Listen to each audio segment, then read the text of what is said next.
Dan ini perkembangan terbaru melibatkan politik negara di mana Parti Gerakan Rakyat Malaysia atau Gerakan akan mengetengahkan 80% muka baru pada pilihan raya umum ke-15 kelak, di mana Presiden Nasional Gerakan Datuk Dr. Dominic Lau Hu Chai menerusi satu kenyataan menyatakan 80% muka baru akan diketengahkan dan termasuk juga calon-calon yang sudah mempunyai pengalaman. PRU kali ini katanya amat penting bagi gerakan untuk terus bergerak ke hadapan bersama-sama dalam perjuangan Perikatan Nasional bagi membentuk kerajaan, dan gerakan juga katanya mensasarkan akan bertanding lebih daripada 3 kerusi parlimen, sementara kursi-kursi Dewan Undangan Negeri juga sudah selesai perbincangan di peringkat jawatankuasa pusat gerakan dan hanya tunggu kelulusan daripada Majlis Tertinggi Perikatan Nasional. Dan Presiden Gerakan juga memaklumkan bahawa kerusi tradisi iaitu Parlimen Taiping dan Teluk Intan bukanlah menjadi perkara utama pada PRU kali ini, tapi yang lebih penting bagi gerakan adalah untuk memastikan kemenangan berpihak kepada Perikatan Nasional pada PRU nanti. Sementara itu, Parti Rakyat Sarawak Bersatu atau SUPP bertekad menawan kembali kerusi Parlimen Bandar Kuching yang kini disandang Ketua Pemuda Sosialis DAP atau DAPSI, Dr. Kelvin Yee. Pencabarnya Ketua Pemuda SUPP Kuching, Eric T. Sikok. Eric mengesahkan namanya telah dihantar kepada Jawatankuasa Pusat Pilihan Raya Parlimen SUPP bulan lalu. Kini terserah kepada prerogatif Pengerusi Gabungan Parti Sarawak GPS Tan Sri Abang Johari Tun Openg untuk menentukan keputusan akhir. Dalam pilihan raya umum ke-14, PRU 14, Dr. Kelvin mempertahankan kerusi Bandar Kuching selepas menewaskan calon Barisan Nasional BN Ko Tek Wan dari SUPP. Mengulas mengenai undi 18, Eric tidak menolak kemungkinan berlaku tsunami undi belia yang bakal membawa perubahan drastik dalam pembentukan kerajaan. Memang saya dari youth, okay? Saya dari pemuda. Memang saya berharap dalam pilihan raya ini lebih banyak peluang diberi kepada pemuda. Okay? Lagipun sekarang kita ada ini undi 18 kan. Memang kita faham undi 18 bukan untuk mereka yang berumur 18 sampai 20 sahaja. Semua yang belum register, okay? Jadi memang saya rasa kita harus beri peluang kepada youth, kepada pemuda untuk mengambil bahagian, okay, dalam politik. What do they want? Let's hear from them. Okay, maybe we can get something different. Dan bagi memahami keadaan di mana ada dua golongan belia atau anak muda yang bertanding antara satu sama lain, tentunya salah satu daripada pemimpin belia terbabit akan terkorban. Dan adakah ini akan menjejaskan hasrat negara untuk melahirkan lebih ramai belia, kepimpinan belia di peringkat nasional? Bagi memahami keadaan ini, kita bersama dengan Saudara Julfitri Johar, beliau merupakan fellow kanan Institut Reformasi Politik dan Demokrasi ataupun Reform. Saudara, kalau kita lihat keadaan di Kuching itu tadi, di Parlimen Kuching, di mana SUPP berhasrat untuk meletakkan seorang belia dan penyandang kerusi terbabit juga merupakan seorang belia. Tidakkah ini belia melawan belia dan akhirnya belia yang rugi? Ya, terima kasih Awani. Sebenarnya saya tidak melihat ini satu kerugian. Bahkan ia merupakan satu lonjakan dan saya boleh sebut sebagai tekanan sosial kepada parti-parti yang bertanding untuk mengenengahkan lebih ramai lagi calon muda. Ya, di sini kita lihat bahawa bukan sekadar kita hanya mahu meletakkan calon muda, bahkan kita berlumba-lumba untuk meletakkan calon muda yang terbaik, yang mana mereka ada kualiti dan mereka ada asas, ada sumbangan di kawasan yang mereka bertanding. Bukan sekadar mereka ini yang selalu digelar sebagai calon parachute, bukan sekadar tangkap muat hanya nak meletakkan anak muda, tapi sudah sampai satu level bukan sekadar meletakkan anak muda sebagai calon pilihan raya, bahkan sudah sampai satu tahap untuk berlumba-lumba meletakkan calon anak muda yang terbaik, yang track recordnya, ada sumbangannya, ada kualiti personalitinya dan pelbagai lagi kualiti-kualiti yang membolehkan anak-anak muda ataupun rakyat di kawasan tersebut untuk memilih yang terbaik. Sekaligus saya melihat di situ merupakan satu juga orang kata galakan rangsangan untuk anak-anak muda untuk keluar mengundi apabila mereka melihat, wah, kedua-dua calon adalah yang ditampilkan oleh kedua-dua parti, sama ada parti lawan ataupun parti di sebelah sana, menampilkan calon-calon muda. Ini bagi saya sangat positif dan mampu saya yakin untuk menarik anak-anak muda keluar mengundi kerana kedua-duanya adalah calon anak muda. Saudara, nampaknya kalau dalam konteks yang saudara sebutkan tadi, penyertaan ataupun menamakan calon muda dalam pilihan raya seharusnya tidak boleh dilihat sebagai satu langkah tokenism daripada parti-parti politik lagi, dan bergerak ke hadapan bagaimana kita nak memastikan calon-calon muda ini dapat bertanding di kawasan-kawasan yang mampu untuk memastikan mereka ini menyerlah. Adakah seperti yang saya sebutkan tadi itu calon parachute, dan dalam konteks calon parachute selalunya kita akan nampak keadaan di mana calon-calon parachute ini akan diletakkan di kawasan-kawasan yang sukar untuk mereka menang dan mudah untuk mereka kalah. Pendapat saudara dalam hal ini? Ya, itulah sebenarnya cabaran kepada calon-calon muda apabila mereka ada hasrat untuk memasuki ruang yang lebih serius dalam demokrasi, iaitu dalam pilihan raya. Mereka haruslah sekurang-kurangnya mempunyai apa yang kita sebut sebagai groundwork, kerja-kerja akar umbi yang mereka memahami situasi di akar umbi, memahami situasi sebagai contoh kalau mereka bercadang, especially anak-anak muda yang progresif nak bertanding di kawasan kampung yang mereka berasal daripada kampung tersebut. Sudah tentu mereka kalau ada cita-cita untuk bertanding di kawasan tersebut, mereka harus membuat kerja-kerja awal, kerja-kerja akar umbi, duduk dengan orang kampung, duduk dengan orang bandar, duduk dengan anak muda, duduk dengan rakyat yang pelbagai kaum, memahami denyut nadi penderitaan mereka, permasalahan mereka. Jadi saya lihat bahawa bukan lagi sepatutnya tidak timbul calon payung terjun ini. Sepatutnya mana-mana anak muda yang berhasrat untuk bertanding, antara perkara asas untuk mereka mewakili kawasan tersebut, sudah tentu mereka harus memahami demografi, memahami permasalahan rakyat, memahami apa yang sebenarnya kehendak masyarakat di situ supaya mereka memahami realiti dan boleh membawa suara-suara permasalahan rakyat itu secara efektif, secara berkesan dan menjiwai apa yang saya sebutkan sebagai empathy. Jadi apabila mereka empathy, faham masalah rakyat, barulah mereka boleh bersuara secara efisien dalam parlimen. So itu saya sentuh sikit bahawa ini bukan sekadar lagi meletakkan anak muda sebagai tokenism, tetapi kita nak melatih mereka letak dan mereka telah membuat kerja-kerja awal untuk memahami permasalahan rakyat yang terbanyak di bawah.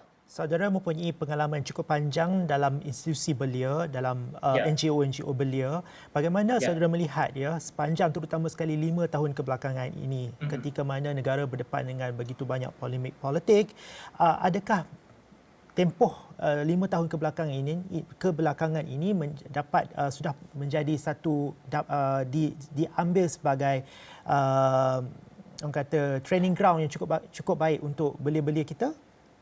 Ya, memandangkan Syahrizan telah sebut tentang gerakan belia, saya melihat bahawa gerakan belia merupakan satu platform yang terbaik. Apabila kita ada majlis belia daerah, ada majlis belia negeri, ini merupakan satu platform yang baik untuk mereka berlatih sebagai untuk mendedahkan mereka tentang asas-asas organisasi, tentang asas-asas bagaimana berinteraksi dengan masyarakat, tentang memahami apakah penderitaan dan isu rakyat. Kita tidak mahu bahawa setengah calon-calon muda ni mereka tidak ada asas. Bila masuk bertanding, tiba-tiba menang, mereka tidak ada asas untuk mengurus organisasi. Tidak ada asas untuk mengurus permasalahan rakyat. Jadi saya lihat bahawa sudah sangat cantik apabila kita boleh sepanjang 5 tahun ataupun sebelum pilihan raya, kita mempersiapkan anak muda ini untuk mereka belajar bagaimana bergelumang dengan rakyat, bagaimana menguruskan program, bagaimana menguruskan pemegang-pemegang taruh yang pelbagai. Dia tidak mudah sekadar untuk anak muda, kami nak bertanding. Tidak semudah itu. Adakah itu berlaku, saudara? Ya. Adakah itu berlaku, saudara? Ya, saya lihat setengah kes ada berlaku kerana mereka tidak ada asas langsung. Apabila PRU 18, saya melihat ramai anak muda yang menang, tapi bila mereka menang, mereka tidak tahu buat apa. Kerana tidak ada asas-asas pengurusan organisasi, tidak ada asas untuk menjadi ahli politik yang baik. Sebab itu, kewujudan sekolah-sekolah politik sebagai contoh sangat baik sebenarnya untuk melatih mereka menjadi ahli politik yang baik. Dan kita juga nak lihat kerana akhirnya kuasa yang melantik mereka golongan belia ini untuk menjadi calon baik di peringkat DUN maupun di peringkat parlimen adalah ketua-ketua parti politik. Bagaimana untuk kita nak beri tekanan? Kerana realitinya pemilihan calon juga haruslah dibuat berdasarkan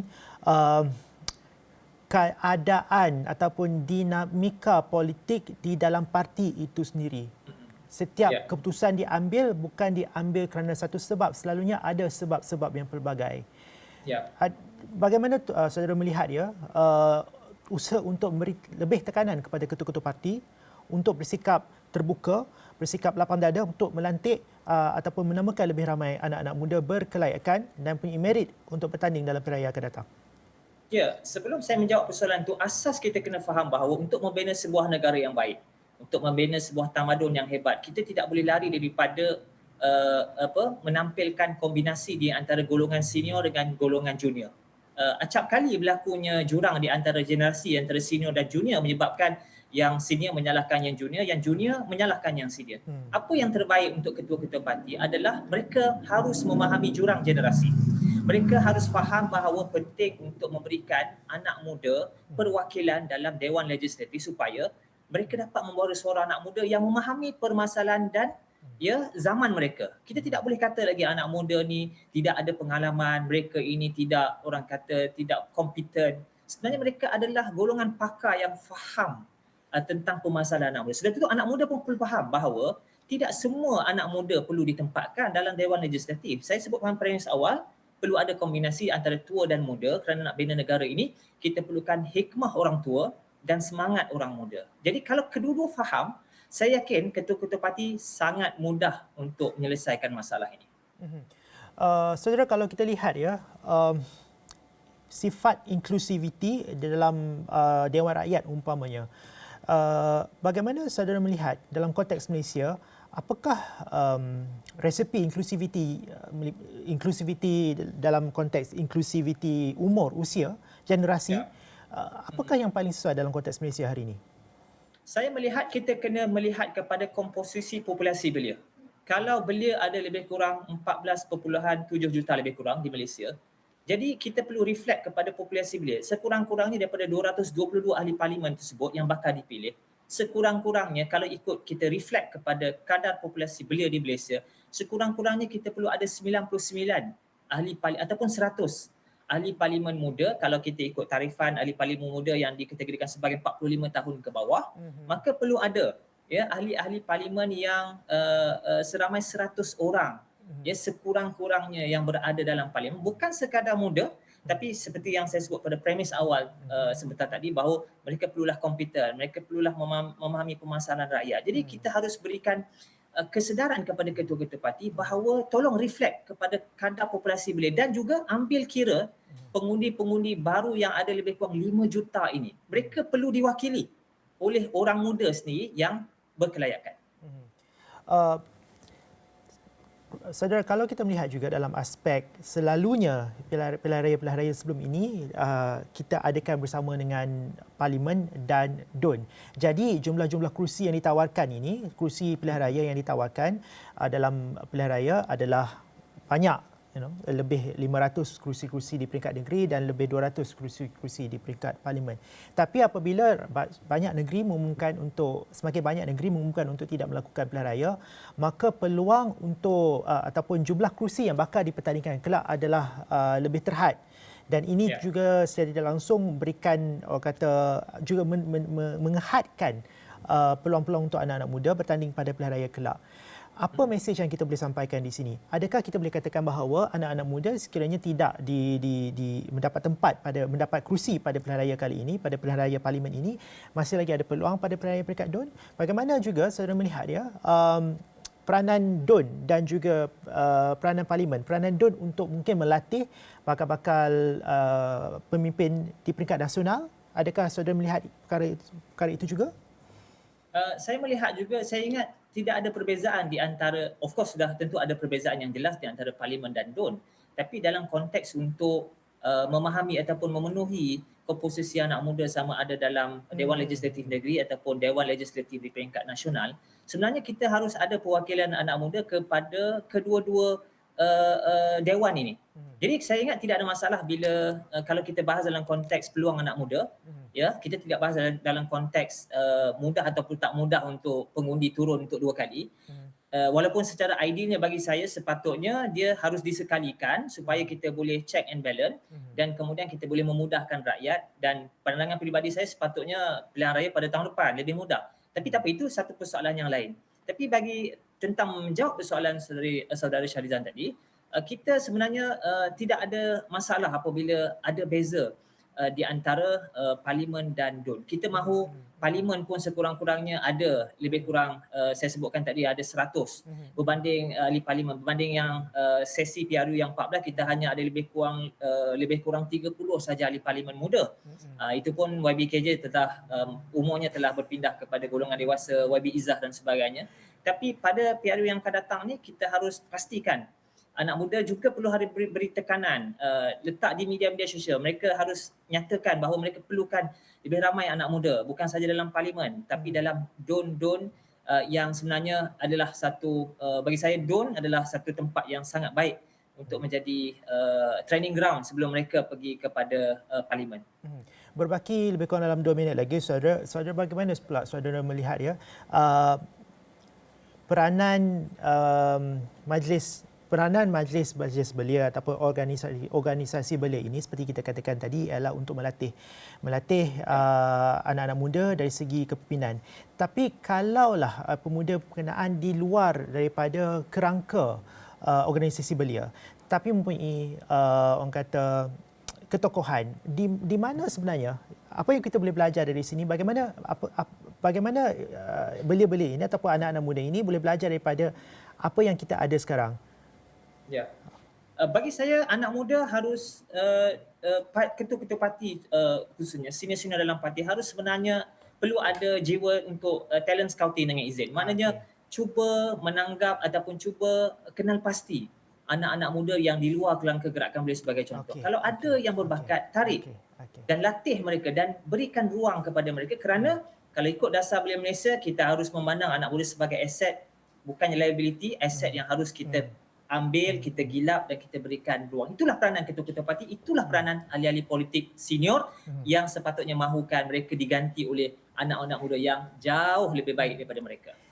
Aspek talent scouting dalam politik ini adalah satu perkara yang bagi saya sangat menarik, kerana kita harus melihat juga tidak semua anak muda mahu berada ataupun mahu terlibat dalam konteks dan mahu terlibat secara langsung dan secara aktif dalam majlis-majlis belia, kerana mempunyai mungkin organisasi belia, pertubuhan belia mempunyai orang kata dipandang melalui persepsi yang dapat memperoleh persepsi yang tertentu dan ini mulai menghadkan hasrat mereka untuk bertanding ataupun untuk terus sama dalam organisasi belia, dan ini satu perkara yang menarik kerana masih lagi terlalu ramai anak-anak muda yang di luar daripada kerangka majlis belia, di luar daripada kerangka organisasi belia, dan ini kita akan bincangkan talent scouting dalam konteks pilihan raya dan dalam konteks politik.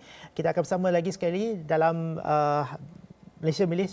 Kita akan menjemput Saudara Julfitri Johar sekali lagi untuk bercakap mengenai hal ini pada masa akan datang, insya-Allah dalam minggu-minggu akan datang. Terima kasih banyak Saudara Julfitri Johar, Fellow Kanan Institut Reformasi Politik dan Demokrasi atau Reform. Kita bercakap mengenai anak muda dan pilihan raya. Apakah anak muda ini mempunyai potensi yang besar untuk menjadi calon pada pilihan raya umum akan datang di sebalik tekanan seperti undi 18 dan sebagainya. Sekian sahaja untuk Malaysia Memilih pada jam ini. Saya Syamzan Johari. Kita jumpa lagi.